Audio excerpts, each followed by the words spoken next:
From the 1940s to the early 60s, Miami Beach lived its golden era as America's playground. The modern Art Deco resort hotels dominated tourism, and the beach became a place for the wealthy and famous. In this special edition of UMTV News, we take a look at what tourism in Miami Beach looks like today and the threats affecting the area 102 years after its incorporation.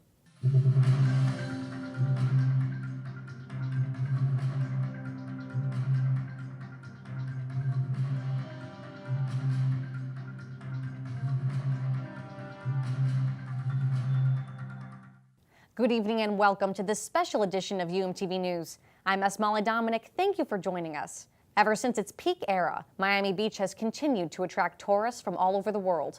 Today we're taking a look at how recent issues like the Zika virus and sea level rise are affecting tourism in our own backyard. UMTV News reporter Danni Dikes has the latest on the virus and its whereabouts. Danni? That's right, Molly. Although occurrences of the Zika virus have been reported in South and Central America as early as 1947, this is the first time the virus is being locally transmitted in the United States. It started out here in Wynwood in June before making its way to Liberty City and a 1.5 square mile of Miami Beach. I spoke with county official Mike Hernandez, who said that Miami has become a Zika zone because it's a major tourist destination. You had 4.9 million cruise passengers come in and out of Port Miami. You had 45 million passengers come in through Miami International Airport. And so you have to believe that at some point a mosquito here in Miami-Dade County will bite that person with Zika and then transmit it to someone else. Governor Rick Scott lifted the area of Wynwood last month and recently declared the area of Miami Beach Zika-free. But because many people who have contracted the virus sometimes show no symptoms and the CDC only declares Zika zones where clusters of known Zika cases exist, experts say it's an illusion to consider any place Zika-free. They can still carry virus and they can still transmit virus to a mosquito, which can then transmit it to another human being. So realistically, it's kind of scary that you don't really know how many people have had the virus already. As a result, many tourists are still afraid to travel to areas where these known Zika zones once existed. Businesses in the Miami area continue to suffer, and according to the Miami Herald, the iconic Fontainebleau suffered its worst 3 weeks in 15 years. And according to Miami Beach Mayor Philip Levine, the Lowe's had more than 700 room cancellations. One local business owner, Felipe Correa, says his small touring company took a direct hit. In this season, we had to cancel 60% of our tours. And then the few tours that did go out, one was a loss, another one a break even, and the other two we made a little money. Correa believes that the media fueled panic.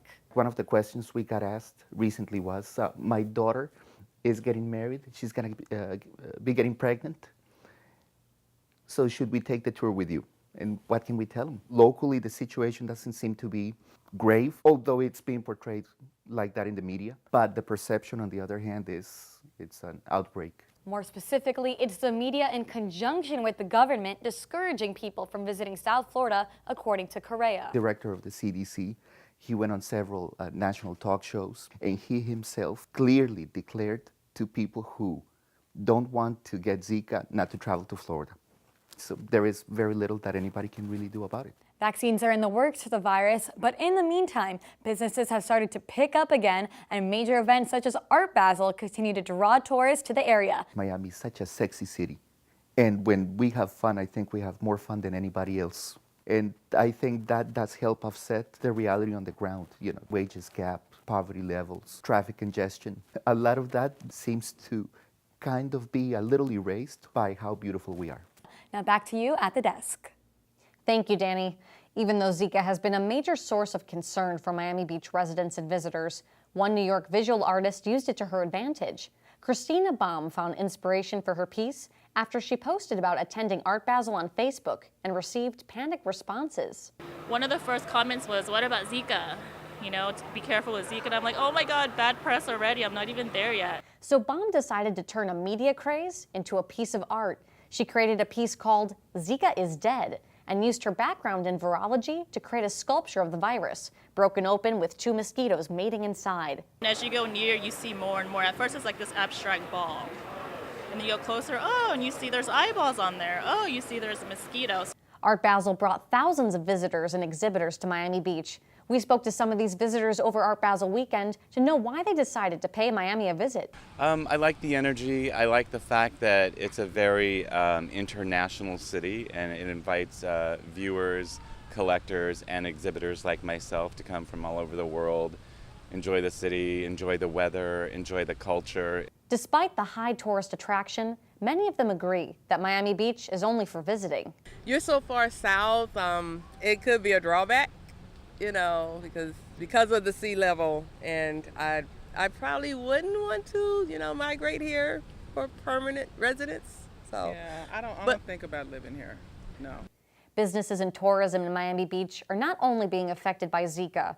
Early in November, a garage in Miami Beach flooded following a natural increase in sea level called the King Tide.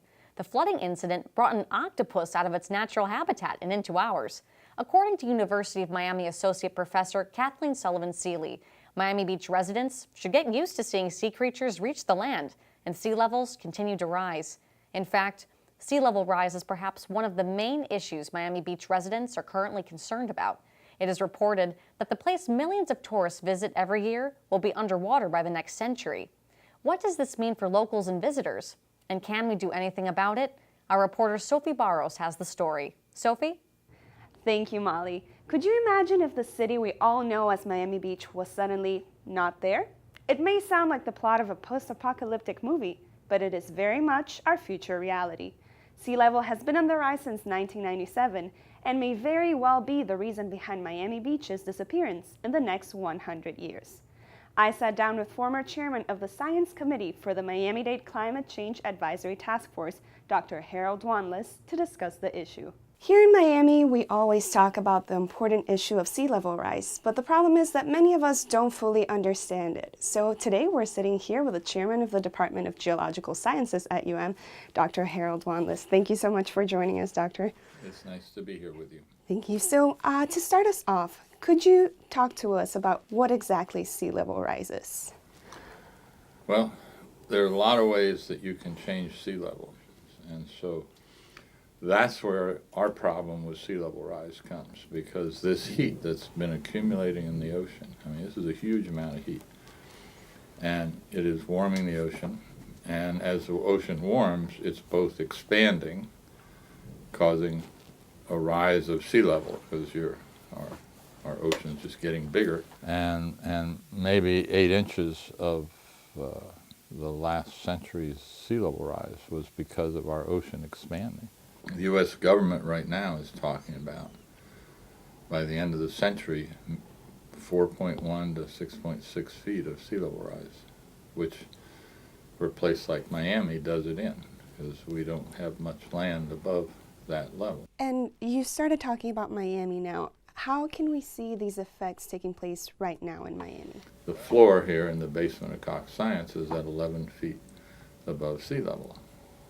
There's like 5% of Miami-Dade County is this high. Most of it is much lower. But even here, there are parts of Coral Gables that are flooding in ways and are in increasing risk from flooding and from hurricane storm surges. It's not going to be the high water that's going to drive us out. It's going to be these storm surges. I wanted to bring it back to tourism for just a minute. So Miami Beach has been under a negative light, you could say, because of things like Zika, climate change. Do you think sea level rise is playing a role in that as well? Do you think tourists may be scared to come visit Miami Beach because of sea level rise? Not because of sea level rise. There will come a point where a lot of these areas become inconvenient to live in and inconvenient to visit. You know, they won't be here by the end of the century. It's simple as that. There is no way we're going to turn around our warmed ocean, and our warmed ocean is melting ice at an accelerating rate. And so we're in for it. And it's a sad thing to know, but that's the reality. While sea level rise is inevitable, reducing our carbon dioxide emissions today could mean saving our home in a tourist paradise 30 years from now. Back to you at the desk. Thank you, Sophie. And that concludes our special edition of UMTV News. Thank you so much for joining us, and from all of us here in the studio, have a good night.